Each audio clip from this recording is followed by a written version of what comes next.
হায় হায়, এই অবস্থায় আল্লাহ যে আমাদের তার জমিনে বাঁচিয়ে রেখেছে না, এটা তার দয়া ছাড়া কিছু নয়। আচ্ছা, যে উম্মতের 185-90 জন নাফরমান হয়, সেই অবস্থায় আল্লাহর মদত পাওয়া যাবে, হেফাজত পাওয়া যাবে? বল। 313কে মারিবার জন্য 1000 অস্ত্র শস্ত্র নিয়ে এসে চতুর্দিক থেকে ঘিরে ফেলেছে। আল্লাহ রসুল চতুর্দিকে তাকিয়ে দেখছে আমার সাথে 313 সাহাবী, হাতে কিচ্ছু নেই, একটা তলোয়ারও নাই, ভাঙা কয়টা গাছের ডাল ছাড়া। আর যারা চতুর্দিকে এসে ব্যারিকেড করেছে 1000-এর বেশি, একদম তৈরি হয়ে এসে মক্কা থেকে। এ কয়টাকে আজকে শেষ করে দাও। এ আল্লাহ, এ আল্লাহ, আমার সাথে 313, হাতে কিছু নেই, আর যারা এসে ঘিরেছে ওরা 1000-এর বেশি, অস্ত্রে 2 হাত ভরা। এ আল্লাহ, তুই আমাদের হেফাজত। আল্লাহ বলেছে আমার নবী উম্মতকে বলো ঘাবড়াবে না, ঘাবড়াইও না, আমি সব দেখতে তো পাচ্ছি। সামিউন বাসে জিবরাইল এসে বলছে আল্লাহ রসুল একটু মাথাটা তোলেন, একটু মাথাটা তুলেন। আল্লাহর নবী বদরের ওই যে জায়গাটাতে তাবু গাড়া হয়েছিল, ওইখানে জিবরাইল এসে বলল হুজুর সাহেব মাথাটা একটু তুললেন। কি দেখলো? ওই পশ্চিম দিকের যে পাহাড়টা, ওই পাহাড়ের উপর থেকে 5000 ফেরেশতা যুদ্ধের পোশাক পরে গটগট করে মিলিটারির মতো চলে আসছে মুসলমানকে সাহায্য করবার জন্য। তোমরা আমার হও, আমি তোমাদের হব, আর যেদিন আমি আল্লাহ তোমাদের হব, গোটা দুনিয়া মিলে 800 কোটি মিলে তোমাদের একটা লোমে টোকা দিতে পারবে না। 313 খালি হাত তো কি হয়েছে? আমাদের আল্লাহ খালি হাত 5000 ফেরেশতাকে যুদ্ধের পোশাক পরিয়ে নামিয়ে দিয়েছে। দেখে গটগট করে পাহাড়ের উপর। ওই বদরে আমরা যখন গেছিলাম না, ওখানকার আরবওয়ালাদের জিজ্ঞাসা করছিলাম ভাই কোন জায়গাটা, দেখিয়ে দিল পশ্চিমে। ওই যে আমি সব দেখেন ওই যে ধূসর রঙের যে পাহাড়টা, ওইখানে 5000 ফেরেশতা নেমে গেছে। বলুন, যখন যেখানে যেভাবে মদদের। এ আল্লাহ, দড়িয়ে যে পার হবো, একটাও যে পুল নেই, একটা ছোট নৌকাও যে নাই, পার হয়ে যেতে হবে ওই পারে। কি করি তো কি করি? দিলে আল্লাহ কথা ডাললো, কি করবি মানে? তোমরা যদি আমার হওয়ার, আমি যদি তোমাদের হই, কে তোমাদের আটকায়? কয়জন আছো? বলে এ আল্লাহ আমরা 10,000 আছি। 10,000। তাহলে এক কাজ করো, ঘোড়াকে দড়িয়ার উপরে চালিয়ে দাও, ঘোড়াগুলোকে দড়িয়ার উপরে। 63 কিলোমিটার চওড়া দরিয়া, নদীটার নাম দাজলা। 63 কিলোমিটার এই চওড়া নদীর বুকের উপর দিয়ে ঘোড়া চালিয়ে চলে গেছে। খোদার কসম, খোদার কসম, একটা ঘোড়ার পায়ে 1 বিন্দু পানি লাগেনি। কি করে হলো? বলে কেন হবে না? আমরা আল্লাহর হয়েছি, আল্লাহও আমাদের হয়েছে। আর আল্লাহ যেদিন আমাদের হবে, যখন যেখানে যেরকম প্রয়োজন পড়বে, আল্লাহ বলেছে আমি কথা দিলাম তোমাদের সেইভাবে আমি মদত করবো, সাহায্য করব। আমরা কি ওই জায়গায় পৌঁছে গেছি? আল্লাহর ফরমাবরদারি করে নাফরমানির কথা তো কি কয়টা গুনাবেন বলে? ধোকা, জুলুম, ফেরে, মিথ্যা, গীবত, শেকায়েত, বহতান, চগল, মদ, জুয়ো। কোন কোন এলাকার খবর নেন ভাইসা দেখিচ্ছেন রাত্রি 10টার পরে এই বাজারের না 5 পাখি আসি দেখবেন। এই যে কদমের গাছ কয়টা, ইয়ার 5 পাখি আসি দেখবেন। ওটি যদি দেখেন 20 জন, তো চোখ বন্ধ করে বলবেন নিশ্চয়ই তাইলে 18 জন ওতে আছে। বড়া নিচে, গরম গরম চপ নিচে, আর কয়েকটা বোতল নিয়ে গ্লাস ধরিয়ে নিয়ে আসছে। রাত্রি 10টার পরে দেখিচ্ছেন তা আসি এনে ওই বাজারের না দোকান কটার 5 পাখি আসি দেখবেন। 20 জন যদি দেখেন ওঠে আসে, তো 17 থেকে 18 জন আমরা হুজুরের। এই যেখানে আমাদের জীবনের অবস্থা, সেখানে আল্লাহর মদত সাহায্যের কিভাবে আশা করতে পারি? এমন কোন জায়গা ছিল না এই উম্মতের যেখানে আল্লাহ তার মদতের 2 হাত বাড়িয়ে দেয়নি। গোটা দুনিয়া দেখে নিয়েছে। খবরদার, এদের দিকে যদি আঙ্গুল তোলো, তো তোমার রুহের উপরে, জানের উপরে ওদের আল্লাহ হাত বাড়িয়ে দেবে, নিঃশ্বাস নিতে পারবে না।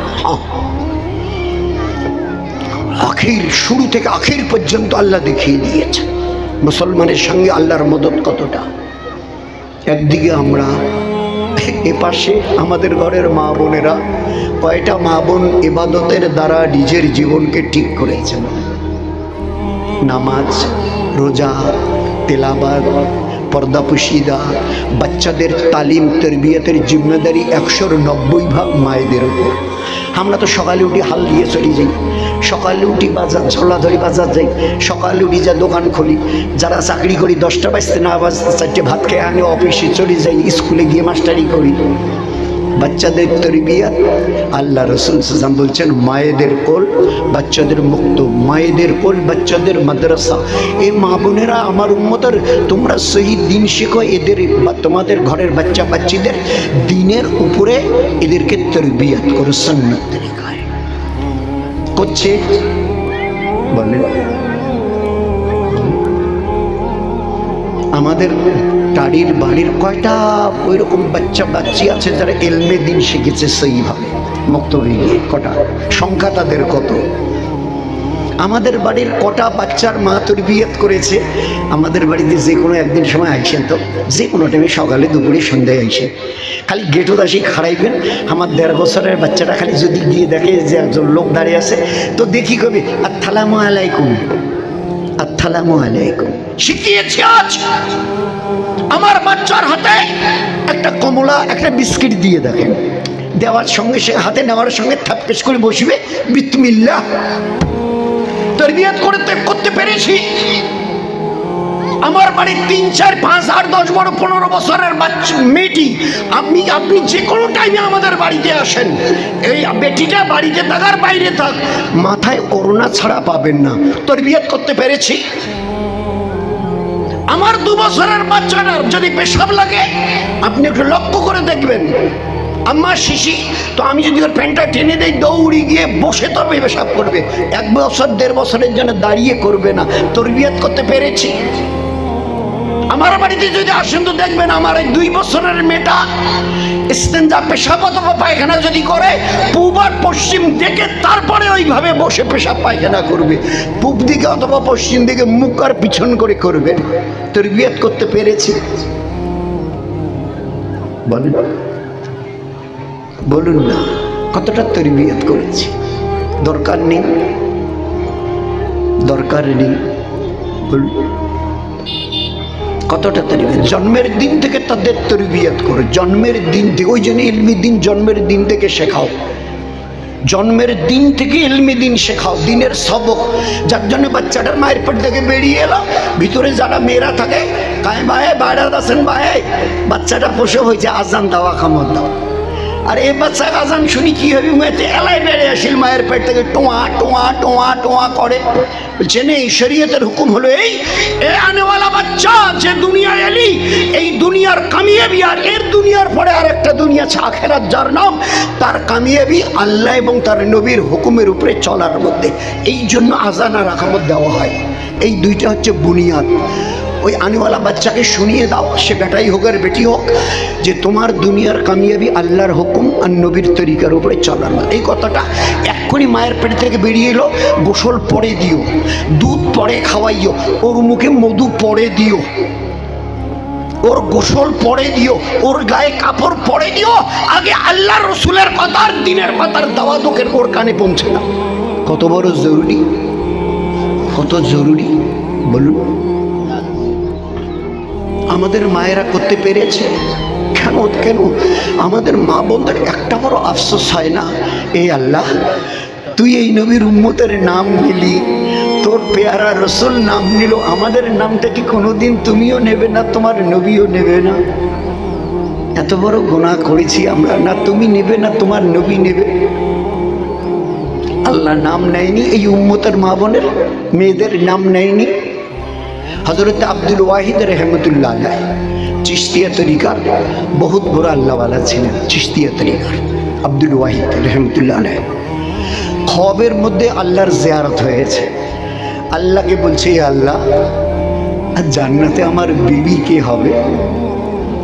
আল্লাহকে বলছে, এই আল্লাহ জান্নাতে, ভাই না উঠি আমি একটু পরেই শেষ করে দেবো, বাস হয়ে গেছে। এ আল্লাহ জান্নাতে আমার বিবি কে হবে? আল্লাহ বলছে চুপ চুপ, না আল্লাহ বলো না বলো না বলো না, তুমি না দয়ালু, আল্লাহ বলো। তো আল্লাহর বান্দার আবদার কতক্ষণ চুপ করে থাকে? মাইমুনা, কি নাম বললাম ভাই? মা বোনেরা কতটা শুনছে আল্লাহ জানে। মা বোনেরা আপনারা ভালো করে শুনেন, আল্লাহ বলছে তার পাক জবানে বলছে, এ আব্দুল ওয়াহিদ জান্নাতে তোর বিবি হবে, তার নাম হচ্ছে মাইমুনা। আল্লাহর বাড়ি কোথায়?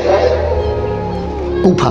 এ মাঝখানের আমি সংক্ষেপ করছি বলি, নয়তো আরবি কিচ্ছা আছে। আল্লাহর বাড়ি বলে কুফা, যেমন কুশিয়ামারি 7 গ্রাম, জায়গাটার নাম কুফা। সকালে উঠে নিজের ওজিফা, কোরআনের তেলাওয়াত, ইশরাক, তসবিহ, দোয়া শেষ করে কুফায়। ভাই আপনাদের এখানে মাইমুনা নামের কোনো মেয়ে ছেলে? হ্যাঁ আছে। বাড়িতে থাকলে বাড়ি টাড়ি তো সেমন নাই, অন্যের বাড়িতে চাকরি খেটি খায়। ওই পাহাড়ের কিনারায় দেখবেন একটা মেয়ে বকরি চড়াচ্ছে, ওর নাম মাইমুনা। বকরি চড়াচ্ছে, বকরিগুলো ওর নয়, অন্যের বাড়িতে চাকরি করে, তো ওই বকরি চড়ে ওই যে পাহাড়ের কিনারে গিয়ে দেখে অনেকগুলো বকরি ঘাস খাচ্ছে, আর ওই মাইমুনা একটা চাদর দিয়ে, একটা চাদর মুড়ি দিয়ে, আল্লাহু আকবার, জোহরের নামাজ নাই, আসরের ফরজ নামাজ নাই, নফল ইবাদত করছে। আমার বকরি ঘাস খাচ্ছে, আমি কেন সময় নষ্ট করি? আমি আমার কাজ করি, আল্লাহর ইবাদত করি, আল্লাহ খুশি হোক। তো নফল নামাজ পড়ছে, বকরি চড়াতে গিয়ে নফল নামাজ, চুপ করে পিছনে বসে আছে, নামাজ পড়ছে, কথা তোর কোয়া যায় না। সালাম ফিরিয়েছে, যখন সালাম ফিরিয়েছে উনি পিছনে বসেছিল, তো বুঝতে পেরেছে এটা কোনো মানুষের গলা, আস্তে করে ঘাড় ফিরিয়েছে। জীবনে কোনো দিন দেখেনি, উনিও এনাকে দেখেন নাই, আর ইনিও ওনাকে দেখেন। ঘাড় ফিরি একবার দেখে বলছে, আব্দুল ওয়াহিদ এখানে কেন এসছো? তোমার সঙ্গে আমার মোলাকাত ইনশাআল্লাহ জান্নাতে হবে। বলুন তো একটা মেয়ে ছেলে কত বড় ইবাদতওয়ালি হলে বেটা ছেলেটাকে ডেকে নাম ধরে বলছে, আব্দুল ওয়াহিদ এখানে কেন এসছো? তোমার সঙ্গে তো আমার সাক্ষাৎ ইনশাআল্লাহ জান্নাতে হবে। কত বড় আল্লাহওয়ালি ছিলেন। গরিব কেমন? বলে নিজের বাড়ি ঘর নেই, অন্যের বকরি চড়ায়। উত্তর দিয়েছে, তোমার সঙ্গে আমার সাক্ষাৎ। তবে যে মাইমুনা একটা কথা পুচ করে বলে, না না, কথা পুচ করে সময় নষ্ট করার জায়গা দুনিয়া নয়, আল্লাহ দুনিয়াতে পাঠিয়েছে ইবাদতের জন্য, যাও যাও যাও যাও ইবাদত গিয়ে করো, যাও। তা বলে না না, খালি এক সামান্য। আহা, বলো। বলে অনেকক্ষণ ধরে দেখছি তোমার এই বকরির পালে বকরিও যত, বাঘও অত, যতগুলো বকরি অতগুলো বাঘ। একটা বাঘ একটা বকরিকে কোন সময় হামলা করেছে আমি দেখিনি। একটা বকরিকে একটা বাঘ হামলা করেছে না, কারণটা তো উত্তরটা সংক্ষেপে, আব্দুল ওয়াহিদ আমি আমার ইবাদতের দ্বারা আল্লাহর সঙ্গে সম্পর্ক ঠিক করে নিয়েছি। ভালো করে বুঝি, আমাদের মা বোনেরা যারা জমা হয়েছে তারাও ভালো করে শুনুন। কি উত্তর দিলেন? আমি আমার ইবাদতের দ্বারা আল্লাহর সঙ্গে সম্পর্ক ঠিক করে নিয়েছি, আমার আল্লাহ আমার বকরির সঙ্গে বাঘের সম্পর্ক ঠিক করে দিয়েছে। তো দুনিয়া যত বড় দুশ্মনী করতে চাও, এই বাঘের যত তাকত থাক, ইচ্ছা করলে যে সাইজ বাঘের 2-3টা বকরি একসঙ্গে কামড়ে ধরে নিয়ে যেতে পারে। করছে না কেন? বলে ওই যে ইবাদতের দ্বারা আমি আল্লাহর সঙ্গে সম্পর্ক ঠিক করে নিয়েছি, আমার আল্লাহ বকরির সঙ্গে বাঘের সম্পর্ক ঠিক করে দিয়েছে ইবাদতের দ্বারা। সেই ইবাদতগুলো আছে। আমরাও যদি সবাই পুরুষরা মা বোন ইবাদত ঠিক করতাম, দুশ্মনী যারা করছে তাদের সঙ্গে আমাদের সম্পর্ক আল্লাহ ঠিক করে দিত। কতটা? আমরা রাস্তায় গেলে ওরা মাথা নিচু করে হাঁটত, আর যারা হুমা সাহেবের মতো ফোনা তুলে আছে না, আমাদের দেখলে মাথা নিচু করত। আল্লাহ এরকম জীবনেই দিয়েছে আমাদের। আল্লাহ তাআলা নাউজুবিল্লাহ মিথ্যা কথা বলবে? আরে বলেন না, আল্লাহ মিথ্যা কথা বলেছে কোরআনে। আনতুমুল আলাউনা ইন কুনতুম মুমিনুন। সত্যিকারে যদি তোমরা ইবাদতওয়ালা হও, গোটা দুনিয়ার মাথার তাজ করে রেখে দেবো। আলা, তোমরা সেরা হয়ে থাকবে, ইজ্জত আলা, দামি হয়ে থাকবে। আজ তো পায়ের নিচেও জায়গা দেয় না।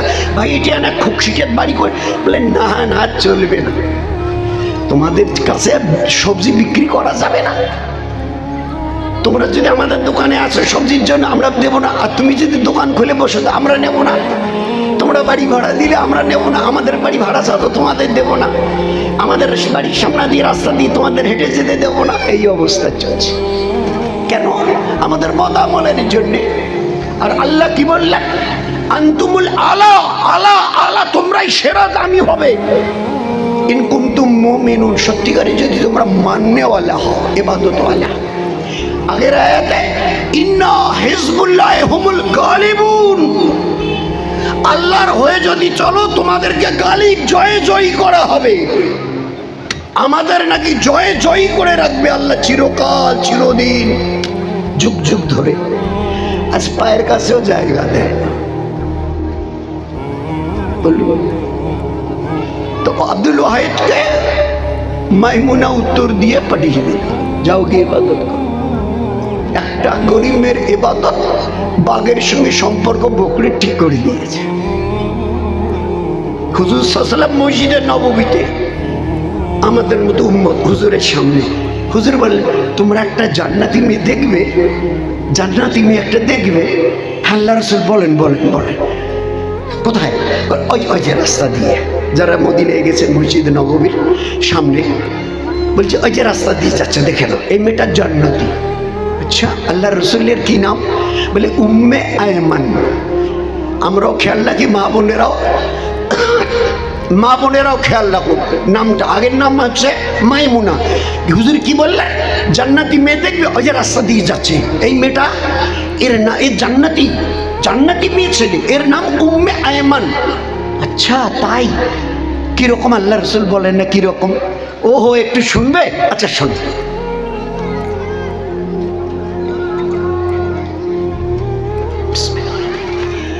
আল্লাহর আযাবের, জাহান্নামের আযাবের ভয়ে এই উম্মে আয়মান এই মক্কার মদিনার এই প্রচন্ড গরমে সারা বছর ধরে রোজা থাকে। সারা বছরে 5 দিন তো রোজা রাখা হারাম, 360 দিন সে রোজা রাখে আল্লাহর আযাবের ভয়ে। এই কথা বলার পরে আমি খালি একটু অনুরোধ করছি, এইবারে তো রোজা কয়দিন আগে গেল, এখন তো বকরিদ এসে নেই। আমাদের এলাকায় কয়জন মা বোন আর জওয়ান ছেলে পেলেরা, মেয়েরা রোজা ছিল, একটু চোখ বন্ধ করে যেন হিসাব করে। কি বললেন আল্লাহ রসুল? আল্লাহর জাহান্নামের আযাবের ভয়ে সারা বছর সে রোজা রাখে। এই আল্লাহ, তোর জাহান্নামের আযাবকে আমি ভয় করি, এই জন্য এই গরমে রোজা রেখেছি। ইফতারির যখন টাইম হয়, বসে হাত তুলে বলে, হে আল্লাহ,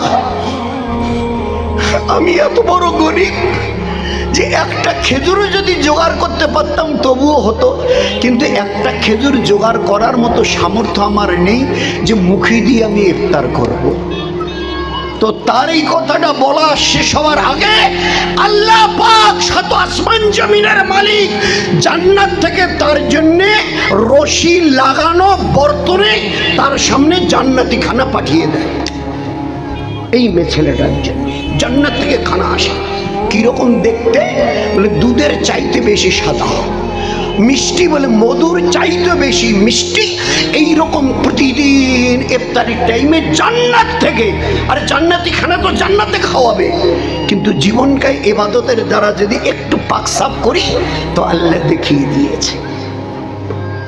নবী বলেছেন, দেখে নাও এই মেয়েটার এই জীবন, জান্নাত থেকে রোজ ওর জন্য ইফতারির টাইমে খানা আসে। আমাদের দিল চায় না, ওহো, কবে জীবনটাকে পাল্টাবো জানি না। বলে এই জন্যে ভাই, কে কোন দিন দুনিয়া থেকে চলে যাব আমরা, আমাদের ঘরের মা বোনেরা, তাদের জিম্মেদারি বড় ডাবল। ছেলেদের এই যে দিনের উপরে তরবিয়াত করছি না, 10 বছরের উপরে ছেলে মেয়েদের নামাজের কথা, কোরআন তেলাওয়াতের কথা, শরীয়তের হুকুমের কথা আমরা বলছি না। লোক দেখলে কি বলবে? ছেলে মেয়েগুলো এলে বরবাদ হয়ে গেল, বরবাদ। তো ওরা বরবাদ হয়নি, ওদের বরবাদির সঙ্গে আপনারা দুইজন মা আর বাপ, আপনাদের বরবাদি এতটা, দয়ার নবী বলেছেন কেয়ামতের মাঠে তোমাদের এই বেটা বেটি যারা নাফরমানি দুনিয়ায় করেছে এদেরকে ইলমে দ্বীন আর আমালে দ্বীনের উপরে দাঁড় করিয়ে দাও নেই, এই বেটা বেটি তোমাদের মা বাপের দুইজনের এইভাবে হাত ধরবে আর সিধা জাহান্নামে নিয়ে যাবে। তো এদের জীবন বরবাদ হচ্ছে না, এদের সঙ্গে আমাদেরও জীবন বরবাদ হচ্ছে। এই জন্য একটু অন্ততকে হিসাব করে চলি। মা বোনদের কাছে খুব অনুরোধ, আপনারা এমন মা বোন একটু যদি হিসাব করে চলেন না, তো আপনাদের গর্ভ থেকে বেটার বেটি জন্মাবে না। আমি কসম দিয়ে বলছি, বেটা বেটি জন্মাবে না। আপনাদের গর্ভ থেকে এক একটা বাচ্চা আসবে হীরা হয়ে, হীরা হীরা হয়ে, মণিমুক্তা হয়ে আসবে, যদি মা আপনারা একটু দিনদার হন, একটু যদি দিনদার হন, একটু যদি আর ওইভাবে যদি বাচ্চাদের তরবিয়াত করেন। চেষ্টা করবো ভাই, আমরাও চেষ্টা করি ইনশাআল্লাহ। এই জন্যে আল্লাহকে চেনার জন্য এই মাদ্রাসাগুলো, আল্লাহকে চিনবার জন্যে